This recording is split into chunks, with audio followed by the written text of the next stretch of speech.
మన ప్రభువును రక్షకుడైన యేసుక్రీస్తు నామమున కల్వరీ టీవీ చూస్తున్న అందరికీ కూడా గ్రేసెస్ ప్యారడైజ్ మినిస్ట్రీస్ తరపున శుభాలు వందనాలు తెలియజేస్తున్నాను. ఎట్లా ఉన్నారు?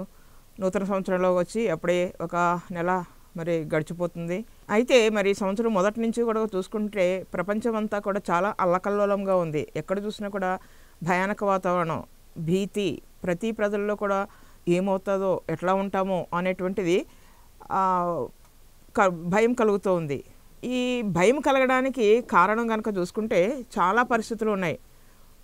మామూలుగా సహజంగా ఏర్పడేవి, దేవుని ఉగ్రత వల్ల వచ్చేటువంటివి, రకరకాలైనటువంటి సమస్యలు. మరి ఈరోజైతే మనము కొంత చరిత్ర గురించి తెలుసుకుందాము. చరిత్ర అంటే తెలుసు కదా, జరిగినటువంటివి తెలియజేసేది వాటినే చరిత్ర అంటారు. జరిగిన వాటిని మాత్రమే, కథలు కాదు, కహానీలు కాదు, కల్పితాలు కాదు, కేవలము చరిత్ర. ఆ చరిత్ర గురించి మనం తెలుసుకోవాలంటే వాక్యానుసారంగా మనము ఈరోజు ఆ యొక్క చరిత్ర గురించి మనము తెలుసుకుని వాటి గురించి ధ్యానం చేద్దాము. ఇర్మియా ఒక మాట చెప్తూ ఉన్నాడు. ఇర్మియా ఏ విధంగా చెప్తున్నాడు? ప్రవచించాడు. ఇర్మియా ప్రవచనము, ఇర్మియా రాసినటువంటి గ్రంథము 23వ అధ్యాయము 19వ వచనంలో సేమ్ 30:23లో కూడా ఒకే మాట అక్కడ మనకు కనిపిస్తుంది.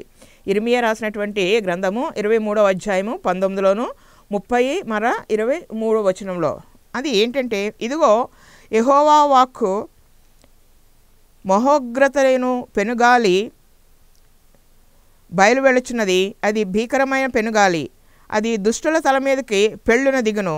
తన కార్యమును సఫలపరచు వరకు, తన హృదయాలోచనలు నెరవేర్చు వరకును యెహోవా కోపము చల్లారదు. అంచె దినములలో ఈ సంగతి మీరు బాగా గ్రహించెదరు. ఇదిగో యెహోవా వాక్కు, ఇదిగో యెహోవా వాక్కు మహా ఉగ్రత అను పెనుగాలి బయలువెళుచున్నది. అది భీకరమైన పెనుగాలి, అది భీకరమైనటువంటి పెనుగాలి, అది దుష్టుల తల మీద పెళ్ళున దిగును. అయితే మరి ఇవి అన్నీ కూడా ప్రవచనాలు నెరవేర్పులు ఎన్నో జరుగుతూ ఉన్నాయి. ఇక్కడ రాసినటువంటి ప్రవచనం కనుక చూసుకుంటే ఇజ్రాయేలు ప్రజలకి, తర్వాత అక్కడ ఉన్నటువంటి యూదా వారికి చెప్పినటువంటి మాటలు. ఇదిగో మీరు భయంకరమైనటువంటి బబులోని చెరలోనికి వెళ్ళిపోతున్నారు, మీ మీదకి పెళ్ళున మరి ఆ యొక్క ఉగ్రత దిగుతుంది అనేసి చెప్పడం జరిగింది. ఇది ఎప్పుడో మరి 3000-4000 సంవత్సరాల క్రితం జరిగినటువంటి మాట. కానీ ఈరోజు మనం చూస్తున్నది కూడా చూస్తే ఎక్కడ చూసినా కూడా దేవుని యొక్క ఉగ్రత కనిపిస్తూ ఉంది. దేవుని యొక్క ఉగ్రత భయంకరంగా పట్టణాల మీదకి దిగుతుంది. ఎందుకు పట్టణాల మీదకి దిగుతుంది? ఎందుకు దేవుని యొక్క ఉగ్రత అంతగా అక్కడ కనిపిస్తుంది? కారు చిచ్చులు ఎందుకు వస్తున్నాయి? పెనుగాలులు ఎందుకు వీస్తున్నాయి? భయంకరమైనటువంటి మంచు తుఫానులు ఎందుకు వస్తున్నాయి? సునామీలు ఎందుకు వస్తున్నాయి? ప్రకృతి ఈ విధంగా ఎందుకు ఇంత భయంకరంగా ప్రళయ గర్జన చేస్తుందని ఆలోచన చేస్తుంటే, అది ప్రకృతి ప్రళయ గర్జన కన్నా దేవుని యొక్క మహోగ్రత అని చెప్పడానికి ఏమాత్రం కూడా సందేహం లేదు. దేవుని యొక్క ఉగ్రత అంత భయంకరంగా రాబోతుంది. అంచె దినములలో మీరు దీనిని చూస్తారు అని నేను మొట్టమొదటి చెప్పాను కదా, చరిత్ర తెలుసుకోవాలి అని. మీరు క్రైస్తవులా అంటారు చాలామంది. అవును అంటే మీకేమైందండి? చక్కగా అమెరికా నుంచి మస్తు డబ్బు వస్తుంది అని చెప్తూ ఉంటారు. అమెరికా నుంచి డబ్బు వస్తుంది అని నేను చాలామంది చెప్పినటువంటి మాట, అమెరికా నుంచి డబ్బు ఏమో కానీ దేవుని దగ్గర నుంచి అయితే దీవెనలు, దేవుని దగ్గర నుంచే ఆశీర్వాదాలు మాత్రం వస్తాయి, నిండైనటువంటి దీవెనలు ఉంటాయి, ఆయన కృప మా మీద ఉంటుంది, మన మీద ఉంటుంది అని చెప్పడం జరుగుతూ ఉంటుంది. అంటే అమెరికాకి దేవునికి అసలు సంబంధం ఏమిటి?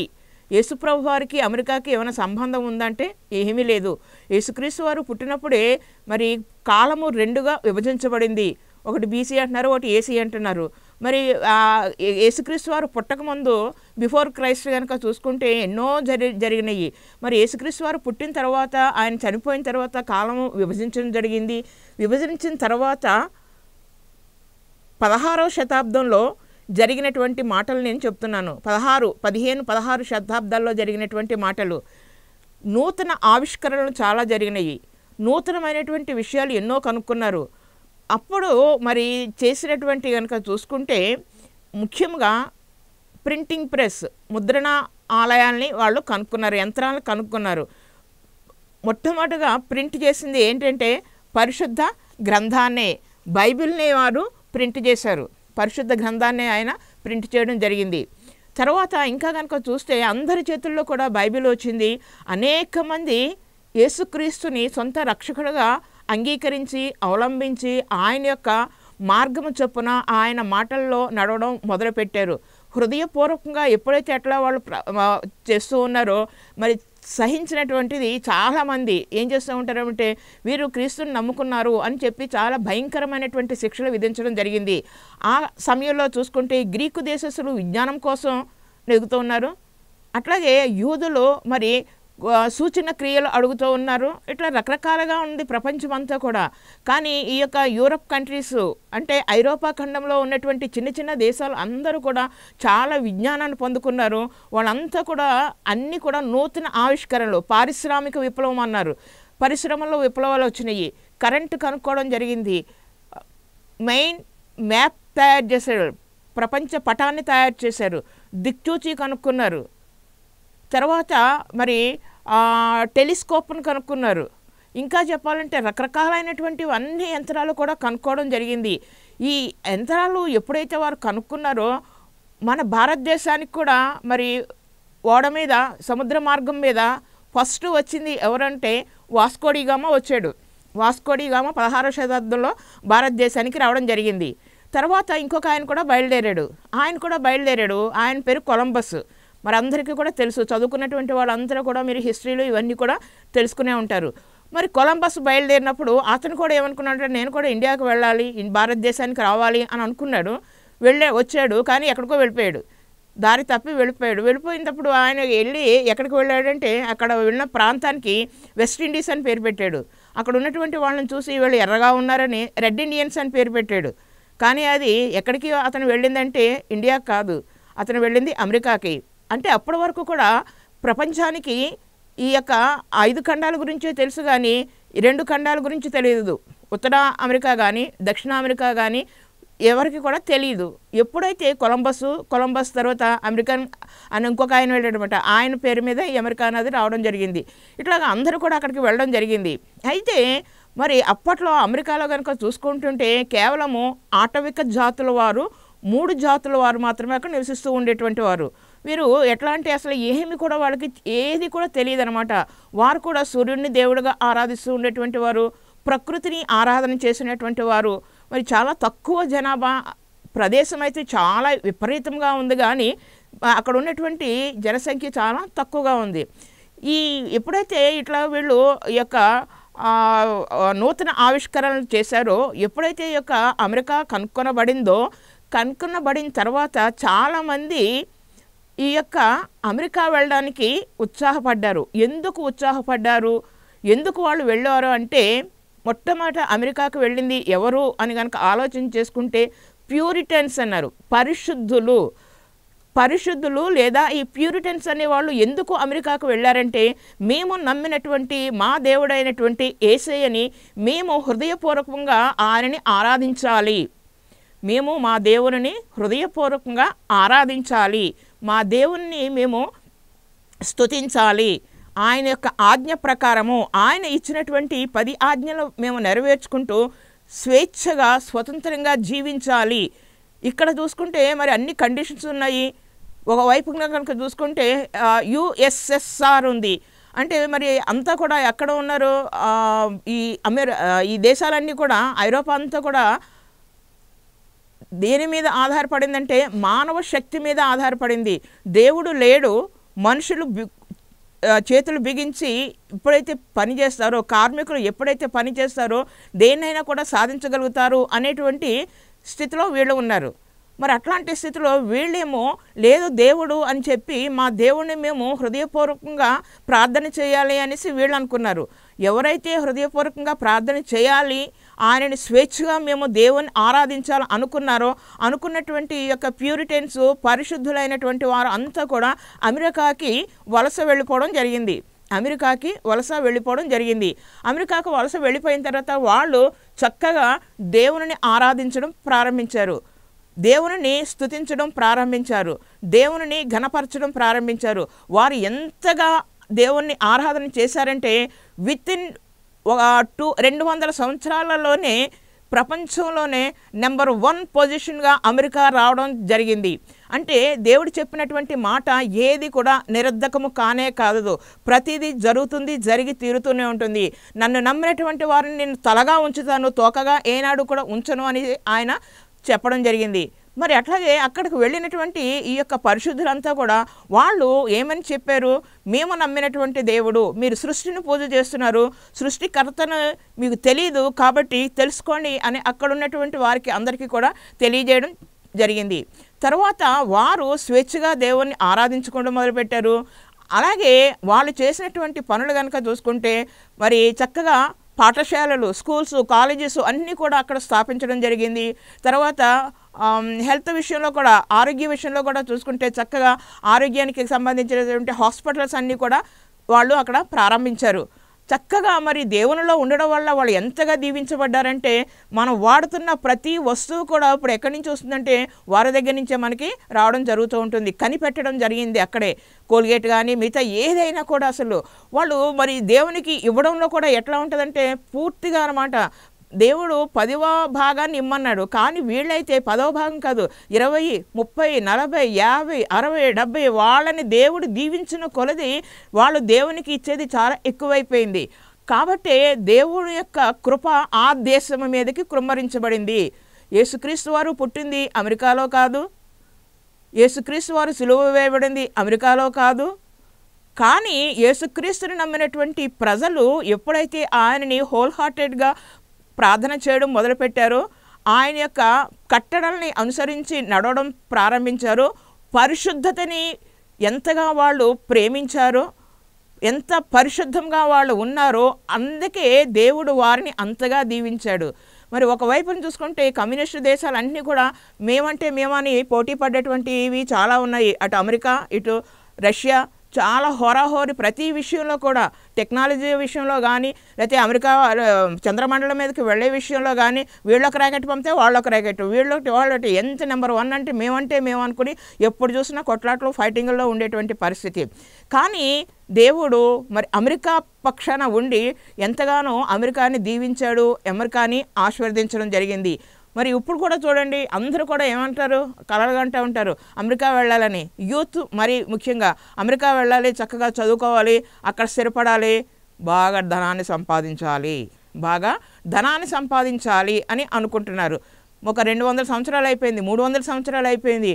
మరి ఇప్పుడు ఈ యొక్క 400 సంవత్సరాల నుంచి అక్కడ చూసుకుంటే ఎట్లా అయిపోయిందనమాట, తరము అంతా కూడా మారిపోయింది. తరతరాల నుంచి వస్తున్నటువంటి ఆ యొక్క ప్రతిదీ కూడా ఏమైపోయిందన్నమాట, మారిపోయింది.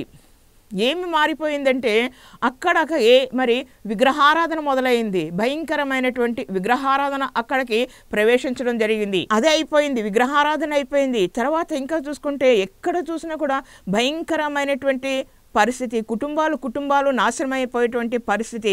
ఇంకా చెప్పాలంటే సెక్స్గా చూసుకుంటే ఆడవాళ్ళని పెళ్ళిళ్ళు చేసుకోవడము, కలిసి కాపురాలు చేయడము, మగవాళ్ళని పెళ్ళిళ్ళు చేసుకుని వాళ్ళు కలిసి కాపురాలు చేయడము, భయంకరమైనటువంటి పరిస్థితి. పిల్లలు కూడా గన్స్ తీసుకుని స్కూల్కి వెళ్ళి తన తోటి విద్యార్థులందరినీ కూడా చంపి వాళ్ళు కూడా ఆత్మహత్యలు చేసుకునేటువంటి పరిస్థితి. ఎక్కడ చూసినా కూడా త్రాగుబోతులు, ఎక్కడ చూసినా కూడా వ్యభిచారము, ఎక్కడ చూసినా నరహంతకులు. ఎంత అభివృద్ధి చెందిందో అంతగా వాళ్ళ యొక్క ఆచారాలు కానీ, అలవాట్లు కానీ భయంకరమైనటువంటి పరిస్థితుల్లోకి సాతాను వాళ్ళని లాక్కుపోయింది. సాతాను వాళ్ళని ఈడ్చుకుంటూ పోతుంది. వల వేసి ప్రతి వారిని కూడా ఏం చేస్తుందన్నమాట, లాక్కుపోతూ ఉంది. మరి దేవుడు చెప్పినటువంటి మాట ఏది నిరర్ధకం కానేరదు అని చెప్తున్నా. మరి ఒకవైపు కనుక చూసుకుంటే వాళ్ళు లేదు దేవుడిని ప్రార్థన చేయండి, మీరు ప్రార్థన చేసుకోండి అని చెప్తే చెప్పావులే మహా, నువ్వు నోరు మూసి కూర్చో అని చెప్పేటువంటి తరమే కానీ, నేను ప్రార్థనకి వెళ్ళకపోతే నీకేంటి నష్టం అనేటువంటి వాళ్ళే. కానీ దేవునిని విశ్వసించి దేవుని యొక్క చిత్తానికి తలవంచి దేవుణ్ణి ప్రార్థించేటువంటి వారు చాలా తక్కువైపోయారు. ఇక్కడి నుంచి అనేక మంది సేవకులు వెళ్ళి అక్కడ సువార్త సేవ చేయడం జరుగుతుంది. కానీ అక్కడ నుంచి ఎవరు కూడా మరి సువార్తకులు కానీ మరి దేవుని యొక్క బిడ్డలు కానీ దైవజనులు కానీ ఎక్కడ కూడా లేనే లేరు. మరి 16వ శతాబ్దంలో కానీ 17, 18వ శతాబ్దంలోకి చూసుకుంటే ప్రపంచాన్ని అంతటిని కూడా పునరుజ్జీవంలోనికి నడిపించినటువంటి ఒక క్రొత్త బంధాలకు తీసుకొచ్చినటువంటి అంతా కూడా చల్లారిపోయింది. మరి అక్కడ చూసుకుంటూ ఉంటే భయంకరమైనటువంటి పరిస్థితులు, ఎక్కడ చూసినా కూడా భయంకరమైనటువంటి పరిస్థితులు. ముఖ్యంగా అమెరికాలో ఉన్నటువంటి కాలిఫోర్నియాలో ఉన్నటువంటి పక్కనే ఉన్నటువంటి మరి ఆ యొక్క హాలీవుడ్, ఇవి చూసుకుంటుంటే హాలీవుడ్ అంటే ప్రపంచం అంతా కూడా సినిమాలు ఎక్కడి నుంచి వస్తారంటే హాలీవుడ్ నుంచే వస్తూ ఉంటాయి. సినిమా షూటింగ్లు అన్నీ కూడా అక్కడి నుంచే వస్తూ ఉంటాయి. మరి సినిమాలో యాక్ట్ చేసేటువంటి ఆ యాక్టర్స్ని కనుక మనం చూసామనుకోండి, వాళ్ళు సంపాదించినటువంటి సంపాదన మిలియన్స్, ట్రిలియన్స్, ఎన్ని రకరకాల ఎంత ఉన్నతమైనటువంటి స్థానంలో వాళ్ళు ధనాన్ని సంపాదించుకున్నారు. భయంకరంగా జీవితం మాత్రం వాళ్ళు చాలా భయంకరమైనటువంటి పరిస్థితి. ఎంత సంపాదించుకుంటే మాత్రం లాభం ఏముంది?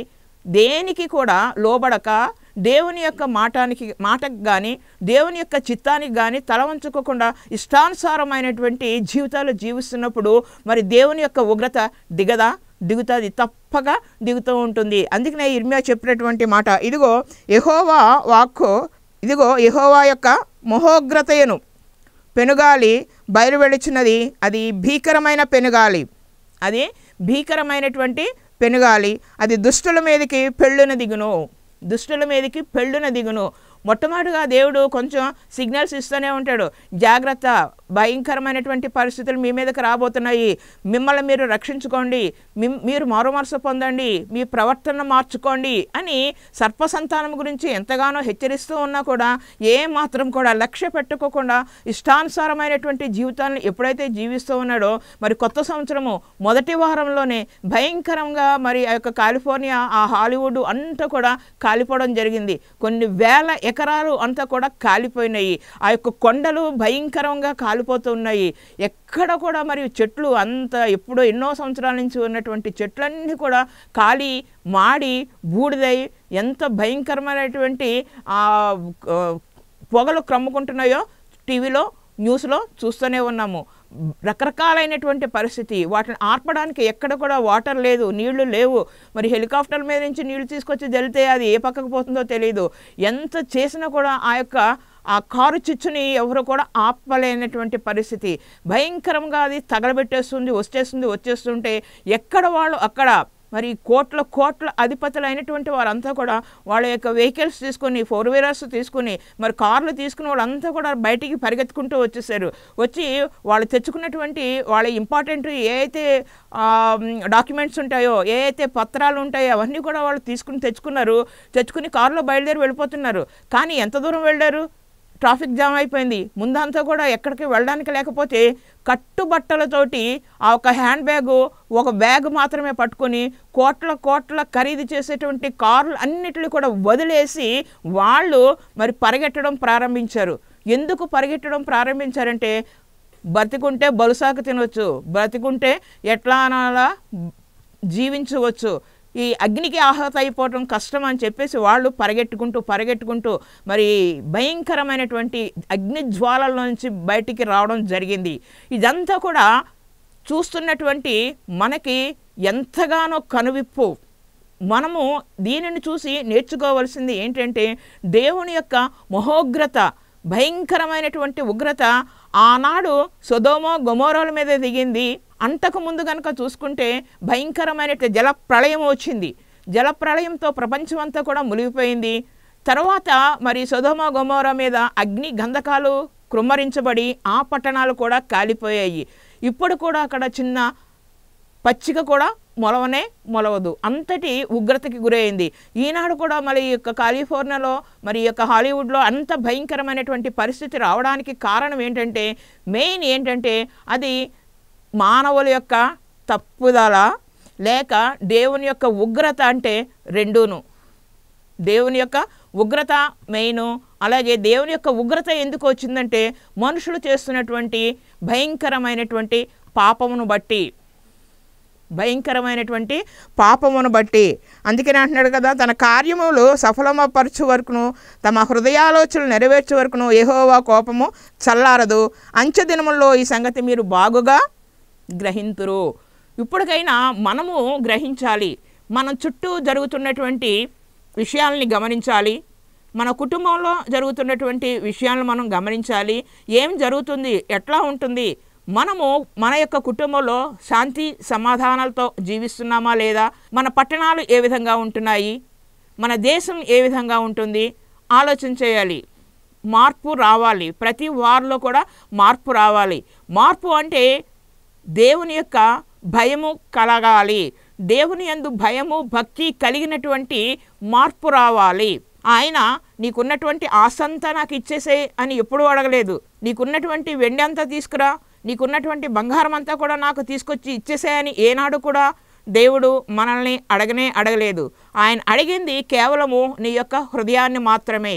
నీ హృదయంలో నాకు కొంచెం స్థానం ఇమ్మని ఆయన చెప్తూ ఉన్నాడు.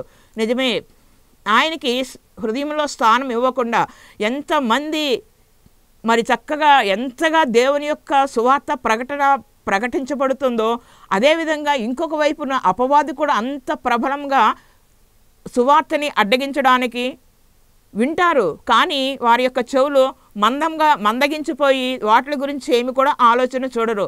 కనుల ముందు జరుగుతున్నది చూస్తూ ఉంటారు, కానీ ఏ మాత్రం కూడా పట్టించుకోరు, హృదయంలో ఆలోచన చేయరు. ఎందుకంటే హృదయం అంతా కూడా మందముతోటి క్రొవ్వు ఎక్కి ఉండడం వల్ల ఏ మాత్రం కూడా వారు గ్రహించరు. ఎందుకంటే నాకేంటి, కోట్ల ఆస్తులు ఉన్నాయి, ఎంతో విపరీతంగా ఉంది, ఇవన్నీ ఏం చేసుకోవాలో తెలియనటువంటి పరిస్థితి, ఏదైనా కూడా వచ్చినా కూడా దానిని నేను జయిస్తాను అనేటువంటి అహంకారంతో ఉండేటువంటి వారందరికీ కూడా ఇది ఒక గొప్ప కనువిప్పే. దేవుడు చేసినటువంటి పనులు కానీ, దేవుడు మనకు చూపిస్తున్నటువంటి విషయాలు కానీ మనము జ్ఞాపకం చేసుకోవాలి.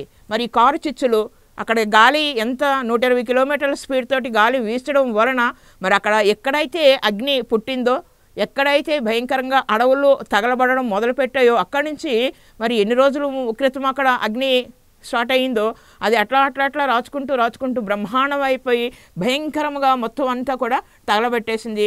దగ్గర 12 లక్షల కోట్ల విలువైనటువంటి ఆస్తులు అన్నీ కూడా నాశనం అయిపోయాయి. మరలా తిరిగి వాటిలన్నీ కూడా పునరుజ్జీవించుకోవాలన్నా, కట్టుకోవాలంటే ఎన్ని సంవత్సరాలు పడుతుందో మన ఊహకి అందదు. మళ్ళీ అక్కడ చేస్తారా చేయరా అని. మరి అట్లాగా అయితే ఇప్పుడు మనము ఏం చేయాలి, వారి నుండి మనం నేర్చుకునేటువంటిది ఏంటి? మనము ఏం నేర్చుకోవాలంటే ఆయన యొక్క ఉగ్రతను చూస్తూ ఉన్నాము, ఆయన యొక్క ఉగ్రతను మనము చూస్తున్నాము. కానీ ఆయన చెప్తున్నటువంటి మాట ఏంటంటే, ఆయన మరి ఉగ్రతే కాదు, ఆయన ఎంత తగ్గించుకున్నాడంటే ఆయన ప్రేమామయుడిగా ఉన్నాడు, కరుణామయుడిగా ఉన్నాడు. యేసుక్రీస్తు వారంటేనే ఎంతో శాంతిమూర్తి. మరి కరుణామయుడు, ప్రేమామయుడు, అంత శాంతిమూర్తి అయినటువంటి ఆయన యొక్క కోపము ఒక్క నిమిషం మాత్రమే. కానీ ఆయన యొక్క దయ జీవితకాలం ఉంటుంది. ఆయన యొక్క దయ, ఆయన యొక్క కృప ఆయుష్కాలం మనకి ఆయన ఇస్తాననేసి వాగ్దానం చేస్తున్నాడు. ఎందుకంటే ఆయన ఇక్కడ ఒక మాట వ్రాయబడి ఉంది, ఇదిగో యెహోవా వాక్కు, మీ దేవుడైన యెహోవా కరుణావాత్సల్యమును కలవాడును శాంతిమూర్తియు అత్యంత కృపగలవాడునై ఉండి తాను చేయనుద్దేశించిన కీడును చేయక పశ్చాత్తాపపడును గనుక మీ వస్త్రములు గాక మీ హృదయములను చింపుకొని ఆయన తట్టు తిరుగుడి. ఏంటి ఆయన కోరుకునేదంటే ఆయన తట్టు తిరుగుడి. ఎప్పుడైతే మనం దేవుని వైపు తిరుగుతామో అప్పటి వరకు ఉన్నటువంటి జీవితాన్ని, ఎట్లాంటి జీవితమైనా సరే, ఎంత పాప జీవితమైనా సరే, ఆయన ఏమంటున్నాడంటే, నేను దానిని గుర్తు చేసుకోను, దానిని నేను విడిచిపెట్టేస్తున్నాను. నీవు దాన్ని ఎప్పుడైతే విడిచిపెట్టావో నేను కూడా విడిచిపెట్టేస్తున్నాను. నీ యొక్క పాపములన్నిట్లు కూడా తీసుకుని మహా అగాధ సముద్రంలో వాటిని నేను పడవేస్తున్నాను. కాబట్టి తిరిగి నేను వాటిని ఎప్పుడు కూడా జ్ఞాపకం చేసుకోను. ఇక్కడి నుంచి నీవు నూతన సృష్టి, నూతనముగా జీవిస్తావు అనేసి ఆయన చెప్తూ ఉన్నాడు. నిజమే, ఇప్పుడు అమెరికా కానీ లేకపోతే ఏ ఇతర దేశాల్లో కానీ ఎక్కడ చూసినా కూడా ఇట్లాంటి పరిస్థితి వచ్చినప్పుడు మొట్టమొదటిగా అక్కడ ఉన్నటువంటి వారంతా కూడా చేయవలసింది ఏంటన్నమాట, ప్రార్థన చేయాలి. ప్రార్థించాలి. మా దేశం మీదకి ఏ విధమైనటువంటి కీడు రాకోకుండా నీ కరుణాహస్తములతో మమ్మల్ని కాచి కాపాడు దేవా అని ప్రార్థన చేయాలి. మా కోట్ల ఆస్తి పోయినా కూడా మమ్మల్ని ఇంకా జీవంతో ఉంచావంటే కేవలం అది నీ యొక్క కృప మాత్రమే అని. ఎందుకంటే ఆయన కరుణా వాత్సల్యము కలిగినటువంటి వాడు, క్షమించేటువంటి దేవుడు, శాంతిమూర్తి. ఒకవేళ నీ కుటుంబంలో కూడా ఇట్లాంటి భయంకరమైనటువంటి కారు చిచ్చులు వస్తున్నాయేమో, భయంకరమైనటువంటి వాయువులు వీస్తున్నాయేమో, భయంకరంగా దేవుని యొక్క ఉగ్రత నీ యొక్క కుటుంబంలోకి వచ్చిందేమో గమనించుకో. ఎంత సంపాదించినా మరి ఏమి చేసినా కూడా శాంతి లేదు, సమాధానం లేదు. మరి భయంకరంగా పీడించబడుతున్నావేమో దురాత్మల చేత. వీటన్నిటి నుంచి కూడా విడుదల పొందాలి అనుకుంటే ఏం చేయాలన్నమాట? ప్రార్థన చేయాలి. ముఖ్యంగా అక్కడ ఉన్నటువంటి ఈ పరిస్థితులు రావడానికి గల కారణం ఏమిటి అని ఆలోచన చేయాలి. చరిత్ర అని చెప్పాను కదా, చరిత్రలో కనుక చూసుకుంటే ఎప్పుడైతే పరిశుద్ధులు పరిశుద్ధంగా చేశారో, ప్యూరిటన్స్ ఎప్పుడైతే వాళ్ళు దేవుని స్వేచ్ఛగా ఆరాధన చేశారో, దేవుడు చెప్పిన విధంగా వారు ఎప్పుడైతే నడుచుకున్నారో అప్పుడే వారు 100 కాదు 1000 వాళ్ళు దీవించబడ్డారు. అమెరికా దీవించబడ్డానికి అదే కారణము. ఆపదలో ఉన్నటువంటి ప్రతి వారికి వారి యొక్క హస్తాన్ని చాపి అందరికీ కూడా సహాయం చేయడం జరుగుతూ ఉంటుంది. ఇవన్నీ కూడా ఎక్కడున్నాయి? పరిశుద్ధ గ్రంథంలో ఉన్నాయి. దేవుడు చెప్తున్నటువంటి మాటలు వాళ్ళు తూచా తప్పకుండా చేసినందువలనే ఆ విధంగా దీవించబడ్డారు. నీవు కూడా దీవించబడాలంటే, నీవు రక్షించబడాలంటే, నీ కుటుంబం రక్షించబడాలంటే, నీ కుటుంబం మీదకి ఏ విధమైనటువంటి మరి చెడు కార్యములు కానీ, లేకపోతే నీ మీదకి ఏ విధమైన సాతాను కార్యాలు కానీ ఉన్నా వాటన్నిటిని కూడా నజరేయుడైన యేసు నామములో లయపరిచి ఇప్పుడే మీరు నూతన మనసుతోటి ఒక నూతన మరి నిబంధనలు చేసుకుంటూ పాతవన్నీ కూడా తీసివేసుకుని దేవునికి ఇష్టంగా ఉన్నప్పుడే దేవుని యొక్క కృప పొందుకోవడం జరుగుతూ ఉంటుంది. మన కళ్ళ ముందు జరిగినటువంటివి ఇది జరగలేదు అని చెప్పడానికి ఎవరని చెప్పగలుగుతారా? ఎవరు చెప్పలేరు. ఎందుకంటే అనేక కోట్ల ఆస్తులన్నీ కూడా నాశనం అయిపోయాయి. అందుకనే దేవుని యొక్క దృష్టిలో ధనవంతుడిని ఏమని పిలిచాడు? ఆ ధనవంతుడు అనుకున్నాడు కదా, నా ప్రాణమా నీకు బోడంత ఆస్తి సంపాదించేసాను, ప్రాణంతో చెప్తున్నమాట, తిను తాగు ఎంజాయ్ అన్నాడు. తిను తాగు ఎంజాయ్ చెయ్యి అని చెప్తే దేవుడు ఆ రోజే ఆ రాత్రే మాట్లాడాడు. ఏమని మాట్లాడాడంటే ధనవంతుడా అని పిలవలేదు, పేరు పెట్టి పిలవలేదు. ఏమని పిలిచాడనమాట? వెర్రివాడా అని పిలిచాడు. వెర్రివాడా, ప్రాణం నీ చేతిలో లేదు, ప్రాణం ఇచ్చింది నేను, దేవుడైనటువంటి నేను ప్రాణాన్ని ఇచ్చాను, నీ ప్రాణము నా చేతిలో ఉంది. నువ్వు అన్నీ సంపాదించావు కదా, ఇప్పుడే నేను తీసుకుపోతే ఇవన్నీ ఎవరికి పోతాయి? కాబట్టి ఆలోచన చేసుకోండి, మనము ఏ విధంగా ఉంటున్నాము? దేవుని దృష్టికి యథార్థవంతులుగా ఉంటున్నామా? దేవుని దృష్టికి అంగీకారంగా ఉంటున్నామా? ఆయనని చక్కగా మనము హృదయానుసారముగా హృదయంతో ఆయనని మనం ప్రార్థన చేస్తున్నామా? ఆయన చెప్పిన ప్రతి మాటను కూడా చేసి చూపిస్తున్నామా ఇతరులకి? ఎన్నో ప్రాబ్లమ్స్ రావచ్చు, సాతాను రకరకాలుగా మన మీద అటాక్ చేయొచ్చు. అయినా కూడా సాతాను గురించి, చుట్టూ ఉన్నటువంటి జనాంగాల గురించి ఏ మాత్రం కూడా భయపడవలసినటువంటి అవసరం లేదు. ఎందుకంటే మనం నమ్మినటువంటి దేవుడు గొప్ప దేవుడు, మనని ఆయన చేయి పట్టి నడిపించగలిగేటువంటి సామర్థ్యం కలిగినటువంటి వాడు. అంతేకాదు నిన్ను ఒక ప్రత్యేకమైనటువంటి స్థానంలో నిలబెట్టి అనేక మందికి దీవెనకరంగా నిలబెట్టేటువంటి దేవుడు యేసయ్య మాత్రమే. కాబట్టి అపవిత్రతకి ఏమాత్రము, జారత్వానికి ఏమాత్రము, దొంగతనాలకి, హత్యలకి, వీటన్నిటిలో కూడా తీసివేసుకుని దేవుని నీ యొక్క హృదయంలో నింపుకున్నప్పుడే నీవు రక్షించబడతావు, నీ కుటుంబం రక్షించబడుతుంది, దేవుని యొక్క విస్తార దీవెనలు నీవు పొందుకుంటావు. దేవుడి వాక్యాన్ని దీవించునుగాక.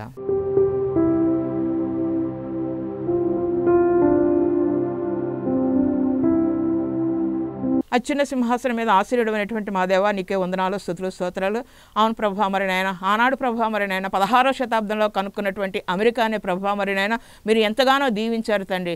నెంబర్ 1 స్థానంలో మీరు ఉంచారు తండ్రి. ప్రతి వారు కన్నులు కూడా అమెరికా వైపే చూస్తూ ఉన్నాయి తండ్రి. కానీ ప్రభా, మరి నాయన అక్కడ ప్రజలు ప్రభా, మరి నాయన నిన్ను మర్చిపోయి ప్రభా, మరి నాయన భయంకరంగా నినివే పట్టణ వాసులు ఏ విధంగా అయితే ప్రభా, మరి నాయన మర్చిపోయి ప్రభా, మరి నాయన పరిస్థితి వారి ఉగ్రతని నీ యొక్క ఉగ్రతకి గురి కావలసినటువంటి బిడ్డలు ప్రభా ఎప్పుడైతే వారు ప్రార్థన చేశారో వారి మీదకి ఏ మాత్రం నీ యొక్క ఉగ్రత రాకోకుండా నినివే ప్రజల్ని రక్షించినట్టుగానే ప్రభా మరి నైనా అమెరికాని అలాగే మా దేశాన్ని కూడా రక్షించవలసిందిగా వాక్యం వింటున్న ప్రతి బిడ్డకి కూడా శాంతిని సమాధానాన్ని దయచేసి ఆయన ఉగ్రత ఉంది, కరుణ ఉంది, వాత్సల్యం ఉంది, వాత్సల్యం కలిగినటువంటి దేవుడు ఆయన దగ్గరికి వచ్చినటువంటి వారిని ఏమాత్రం త్రోసివేయడు అనేటువంటి గొప్ప విశ్వాసంతో నీ దగ్గరికి వచ్చే బిడ్డలందరినీ కూడా దీవించి ఆశీర్వదిస్తున్నందుకు మరి ముఖ్యంగా ఈ యొక్క కలవరి టీవీ చూసిన ప్రతి బిడ్డ మీద నీ యొక్క కృపా కనికరాలు కుమ్మరించవలసిందిగా త్వరలో రానున్న మా ప్రభువైన యేసుక్రీస్తు నామమున మిక్కిలి వినయంతో బ్రతిమాలు వేడుకుంటున్నాం తండ్రి. ఆమెన్.